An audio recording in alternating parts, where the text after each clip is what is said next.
Well, hello and a Merry Christmas, viewers. And yes, I managed to get through episodes 5 and 6 of Hawkeye. How did I do this, you ask? A copious amount of drugs. And that is the truth, ladies and gentlemen. So, what do I have to say about these last 2 episodes? And yes, one of them was directed by our favorite power couple, Bert and Bertie. So, yeah, there was a lot to accumulate, to spill out to you. These are going to be afterthoughts. They're going to be filled with spoilers to the brim. So if you care about such precious commodities of data, don't watch this video until you have done it. Otherwise, if you haven't, I will come and find you and I will slap you several times before you say, Jason, you're the greatest. So without further ado, guys, let's get on with the video. If you're thin and rather flat, skinny as a mangy cat, we can take good care of that. Bulgo shows you where you're at. And that's fact. So what did I learn about episode 5? Well, I found out for sure that Haley Steinfeld does actually run like a duck. Suka.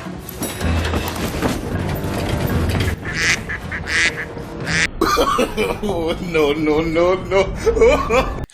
Oh boy, yeah. So this episode was entitled Ronin, and remember the last episode where Clint Barton was basically taking a backseat while Yelena, Long John Silver, aka Maya Lopez, and Kate Bishop are just duking it out on the rooftops. He quietly slips away and then finds himself at the house of Grills. Not Bear Grylls, but Grills the dude, the FDNY guy who stole his Ronin suit and then went on Instagram, and that's how we got into that LARPing event. And Miss 6 Foot LARPer called Missy with his fake Scottish accent, yeah, she makes a return as well, by the way, so I just cannot escape that person, but I'll get onto that one much later on. So while Clint is recovering his wounds and he actually gets free shelter from Grills, he says you can stay here because you're the hero who saved New York. Now folks, I had a moment of nostalgia where I saw Clint on the sofa shoveling pizza down his throat,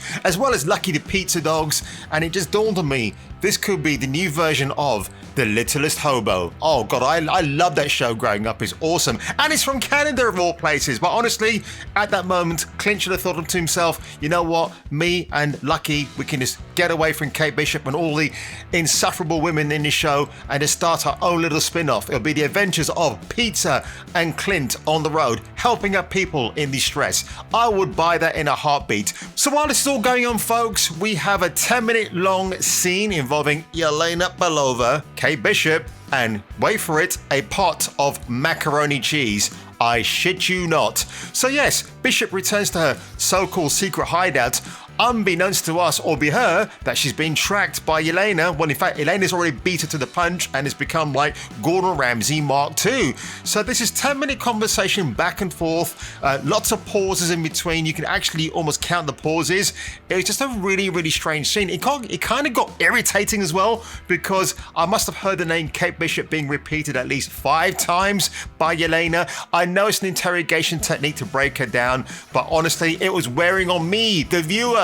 And I'll tell you what, the one compensation I'll give this scene is that Steinfeld was really acting. She wasn't doing the usual Charlie Watson thing from Bumblebee, which is fawning and like, oh, I'm such a distraught teenager. No, she was actually acting. She was reminding us why she got the Oscar for True Grit, directed by the Coen brothers. Remember that? Yeah, so it was like, you know, bitch, I won an Oscar, you didn't. It was kind of one of those situations. I kind of liked it. It was pretty cool. And then when we get back into the swing of things, it's more talking, a little bit more action. Maya Lopez, yeah, female Long John Silver, she turns up.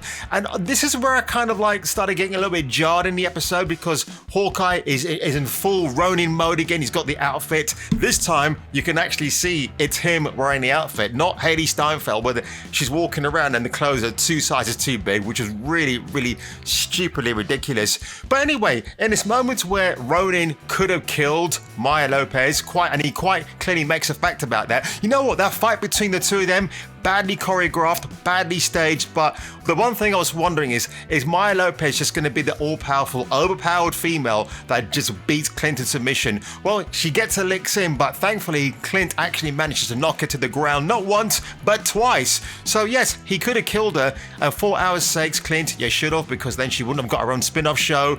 But it kind of reminded me of Freckled Jesus from Falcon and Winter Soldier, where Sam kept telling her, you can do better, and of course she doesn't listen, and thank God, because we hated that character anyway. This is kind of like a riff of that, and I was thinking, why are the writers of Marvel doing this kind of shit? Stop having your superheroes sympathizing with supervillains who clearly have another agenda. So episode 6, now this is like almost an hour-long episode, but really it's not an hour because they're tagging on about 10 minutes of credits and the Captain Rogers musical at the end.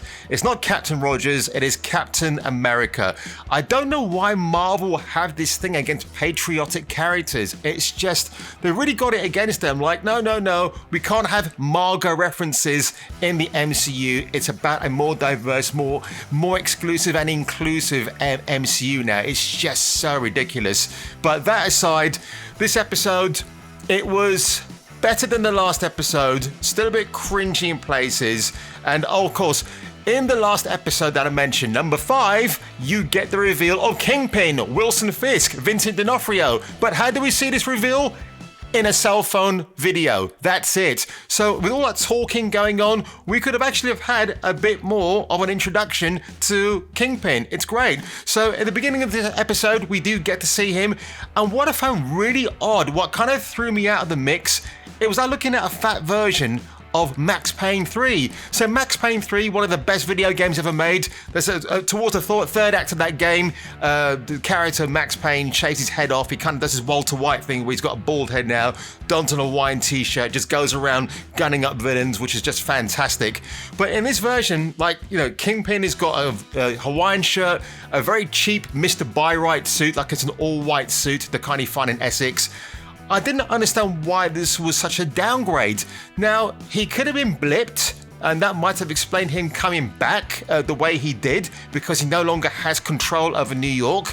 But then why does Clint Barton know who he is? Unless Clint knew about his existence before, but I didn't mention him, because now in this episode, Clint is like saying, well, I know who's coming to assassinate me, but I think the big guy's behind it all. And it's like, that bit wasn't clear, because in the MCU films, Clint Barton has never ever mentioned Wilson Fisk. So why does he know about him now? I found that really, really strange. We get to this point where we find that Kate Bishop's mum has been doing dirty business with the Kingpin. I don't mean that kind of dirty business. I'm talking about shady paying back money over time business, because that's how how Elena Bishop's husband died, because he failed to pay back his debts on time. However, I've got to mention Jacques, the fiance for Elena Bishop. I don't know who the actor is. I thought it was Timothy Olyphant, but it's not him. But I really like this dude. He's like a classic mustachioed dude.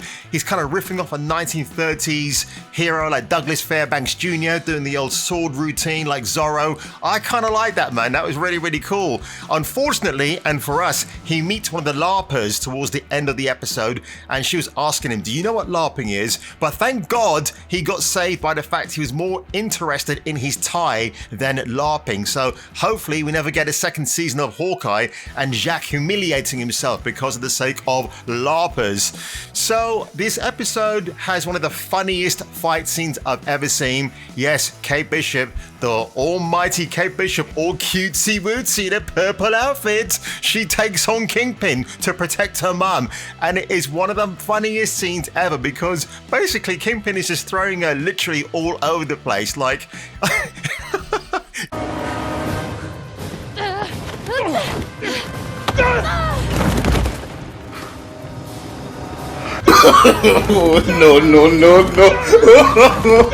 no. Kate Bishop is this size, Kingpin is that size. I mean, do you get my drift? He's like 300 pounds plus of muscle. There is no way her arrows or anything else, her so-called martial arts skills, can bring her down. Remember, Kate Bishop is just a fantastic martial artist. How do we know this? Because we saw it in the training montage sequence of the opening titles. There's no journey, there's no actual flashback routine where Katie Steinfeld, or should I say Haley Steinfeld, is in training and she's going through the whole rigorous routine. No. Renner, you just accept the fact she's a great martial artist, but quite clearly she ain't. So that scene was just gold for me. It was just so funny to watch. And how does Kingpin get stopped in his tracks? Because he's about to really do a number on Kate Bishop. Yep, he gets knocked aside by Eleanor Bishop in a car. Now you're probably thinking, why does she turn up in a car? So before this moment, Kingpin is trying to reason with Eleanor like, let's sit and talk. He gets knocked aside, and that's basically it. And then she gets framed for murder because her own daughter turns her in, which I thought was hilarious.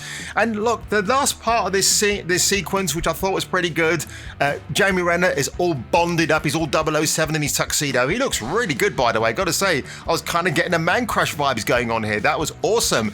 But they were riffing off Die Hard, the 1988 Bruce Willis action classic. Why do I say this? Because you have a cringy moment where Clint is like in the skyscraper. He's like shooting at targets from that vantage point. But Yelena abseils down, tries to do the whole shooting through the window routine. She fails miserably because, yes, like women drivers, she can't aim straight. And then, of course, Hailee Steinfeld, or her character Bishop, decides to abseil afterwards after Yelena and completely misses the mark. It's pretty funny, actually. But the whole stunt work where you see the faraway shot pulling back, you can see the stunned person, maybe it's a man or a woman, doing the fall into the Christmas tree. That was pretty good. But then you are kind of aware, you get taken out the moments when you see like close-ups of the building, you know it's on the stage against a green screen, so that kind of took me out of it.